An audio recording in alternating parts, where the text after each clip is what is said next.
இந்த சம்மும் அதே மாடல் தான், என்ன புள்ளி வச்சு கொடுத்துருக்காங்க அவ்வளோதான். புள்ளி வச்சனால சம் மாடல்லாம் மாறாது, அதே மாடல் தான். இங்கேருந்து ஒரு நம்பர் எடுத்துக்கிடுவோம், இங்கேருந்து ஒரு நம்பர் எடுத்துக்கிடுவோம். 2.48. இங்கேருந்து ஒரு நம்பர் எடுத்தோம்னா 1.52. அவ்வளோதான். இது ரெண்டையும் ஃபஸ்ட்டு ப்ளஸ் பண்ணிக்கிடுவோம். அடுத்து அதே நம்பர் போட்டு 4 8 1.52. இதை மைனஸ் பண்ணிக்கிடுவோம். இப்போ அவ்வளோதான் பண்ண போகிறோம். இதை ப்ளஸ் பண்ணோம்னா 8 2 10 வரும், 0 மிச்சம் 1, இங்கே 10 வரும், புள்ளி வச்சுட்டு இங்கே 1 மிச்சம் 4 வந்திருக்கு. புள்ளிக்கு அப்புறம் எத்தனை 0 இருந்தாலும் அது வேல்யூ இல்லை, 4 தான் நமக்கு இதுக்கான ஆன்சர். இப்போ இது ரெண்டு மைனஸ் பண்ணணுமா? 8 2 போச்சுன்னா 6, இங்கே 14 ஆயிரும், இங்கே 1 ஆயிரும். அப்போ 14 5 போச்சுன்னா 9, 1 போச்சுன்னா 0.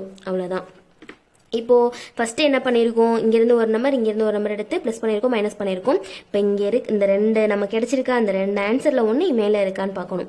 0.96 இங்கே இருக்குது, இங்கே இருக்குது. அப்போ 0.96 தானே கீழே இருக்குது. அப்போ இது நமக்கான ஆன்சர் இல்லை. எக்ஸ்ட்ரா இன்னொன்று கண்டுபிடிச்சிருக்கோமா, அதுதான் நமக்கான ஆன்சர். 4 தான் நமக்கான ஆன்சர். இங்கே 4.0ன்னு கொடுத்துருக்காங்க, அவ்வளோதான். புள்ளிக்கு அப்புறம் 0 வந்துட்டாலே அது வேல்யூ இல்லை, 4 தான் நம்பர் நமக்கு. இங்கே 4.0ன்னு கொடுத்துருக்காங்க, அவ்வளோதான்.